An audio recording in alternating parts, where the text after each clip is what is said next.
আসসালামু আলাইকুম। কি অবস্থা সবাই? কেমন আছেন? আশা করি ভালোই আছেন। এই যে বরাবরের মতো চলে আসলাম আমাদের প্রিয় খাবার করলা ভাজি নিয়ে।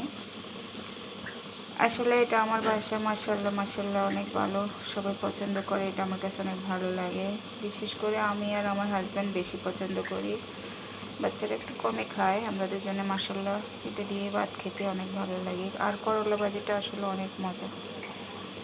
তারপরে চলে যাব, এই যে দেখেন, বাচ্চাদের জন্য তো একটু চিকেন করতেই হয়, কারণ ওরা যত কিছুই বলেন না কেন ওদের খাওয়াটার আগে রেডি করতে হয়। আবার আমার ছোট ছেলে হেফজুতে আজকে ওর একটা বন্ধুকে কথা দিচ্ছে, তাকে দুপুরে খাওয়াইবে, তার জন্য মুরগি দিয়ে ভাত নেবে। তার জন্য একটা ছোট্টখাটো একটা মুরগি বসাই দিলাম। তাই কি মুরগিটাও হয়ে আসছে, এখান থেকে করলা ভাজিও হলো। তো সবাই ভালো থাকবেন, সুস্থ থাকবেন। আল্লাহ হাফেজ।